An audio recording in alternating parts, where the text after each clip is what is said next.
tubahaye ikaze mu kiganiro sobanukirwa cyo kuri uyu munsi. Iyi ni The Hit 5K TV.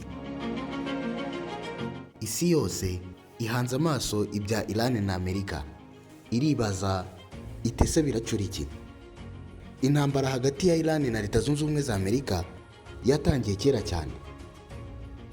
Intambara ya Iran ndetse na Amerika yatangiye ku mugaragaro mu 1979. Icyo gihe habaye revolution ya Kiislamu muri Iran.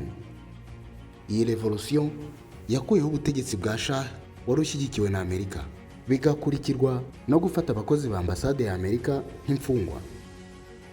Uyu mwuka mubi wakomeje gukara kubera ibihano bya Amerika n'ubufatanye bwa Iran n'imitwe irwanya inyungu za Amerika mu burasirazuba bwo hagati. Iyi ntambara murumva ko yahereye kera cyane.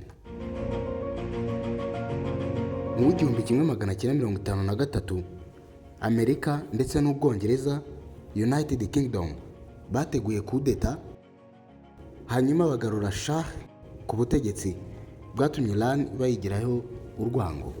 Mbibutse ko kudeta yagaruyeho Shah n'umwe mu bari bakuweho muri revolution ya Kiislamu muri Iran. Iyi nayo yabaye imwe mu ntandaro zatumye intambara ya Iran na Amerika na n'ubu ngubu igikaze. Mu 1979 revolution ya Iran, umuyobozi w'ikirenga Ayatollah Khomeini yafashe ubutegetsi, Amerika yikanwa mu isi. Ibi bishatse kukumvisha yuko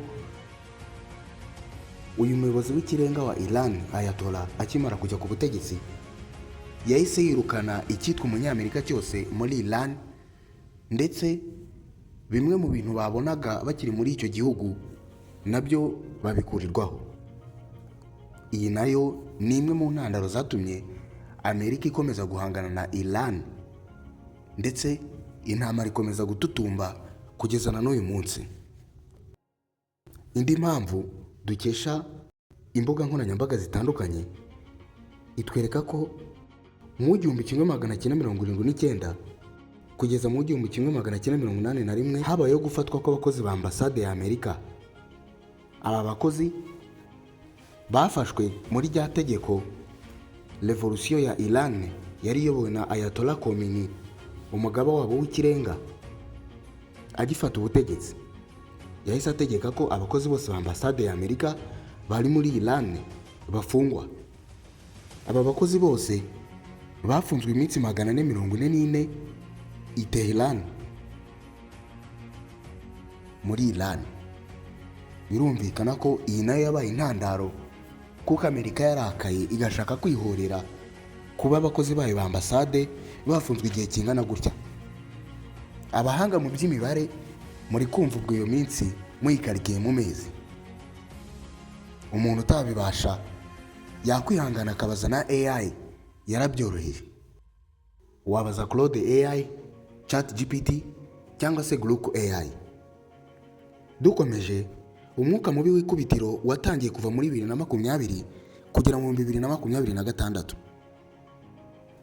Umwuka wariyongeye kubera kwicwa kwa Qasem Soleimani n'ibindi bitero byo mu kinyabupfura n'ibitero by'amato y'intambara. Wakwibaza ngo mu kiganiro cyacu Qasem Soleimani ageze mate? Ese ni muntu ki?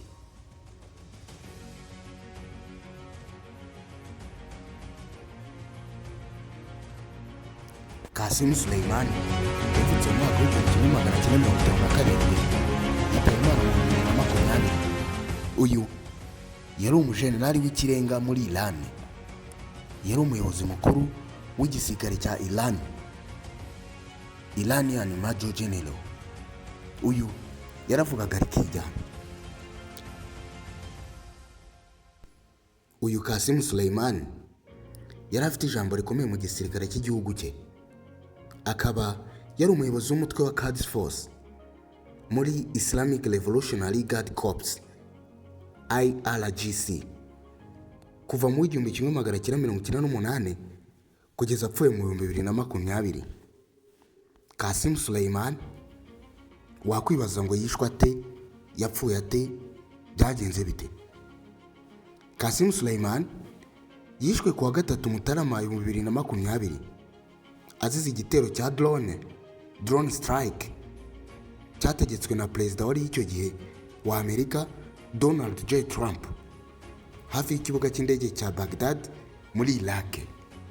Iyo drone niyo yarekuye igisasu cyahitanye Qasim Soleimani, umujenerali w'ingabo za Iran wakundwaga n'abaturage.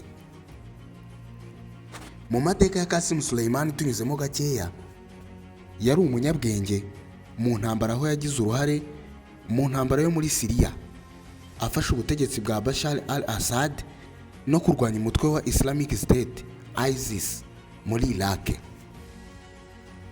Uyu Qasim, Leta Zunze Ubumwe za Amerika zamufataga nk'umuterabwoba ukomeye, imushinja gutegura ibitero byahitanye abasirikare babo muri Iraq.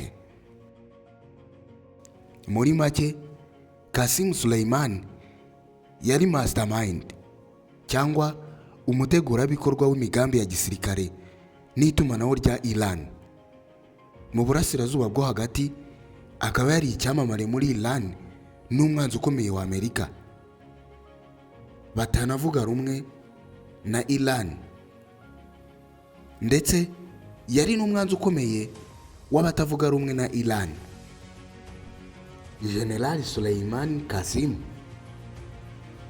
yakomeje kuyobora ingabo mu gihe cy'umuyobozi w'ikirenga wa Iran wari icyo gihe witwa Ayatollah Khamenei. Uyu nawe uherutse kwicwa vuba n'ingabo za Leta Zunze Ubumwe za Amerika. Uyu muyobozi w'ikirenga wa Iran Ayatollah Ali Khamenei yishwe n'ingabo Zunze Ubumwe za Amerika mu gitero cyabaye mu gitondo cyo kuwa 28 Gashyantare 2026. Ni igitero cyagabwe na drone aho zateye ibisasu ku biro bye bikaza kumuhitana ndetse n'abandi bari kumwe. Urupfu rwa Ayatollah bwa mbere rwatangajwe na Donald Trump ku rubuga rwe rwa Truth Social yashinze. Ayatollah Ali Khamenei yari umutegetsi w'ikirenga wa Iran Supreme Leader. Yamenyekanye cyane nk'umuntu ugundira ubutegetsi, ushyigikiye ingamba z'ubuhezanguni kandi urwanya bikomeye Amerika n'amavugurura mu gihugu. Yabaye perezida wa Iran kuva mu 1981 kugeza mu 1989 mbere y'uko aba umuyobozi w'ikirenga. Bivuze ko muri iki gihe cyose yarayoboye inzibacyuho.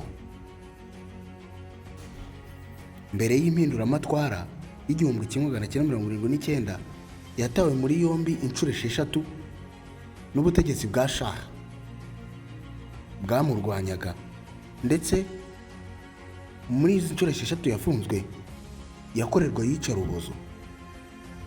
Bivuze yuko Ayatollah Ali Khamenei ari umuyobozi wababajwe cyane kugira ngo afate ubutegetsi. Ayatollah Ali Khamenei mu mateka ye yavukiye i Mashhad kuwa 19 Mata 1939. Akaba yari muri Saidi bishatse kuvuga abakomoka kuri Muhammad.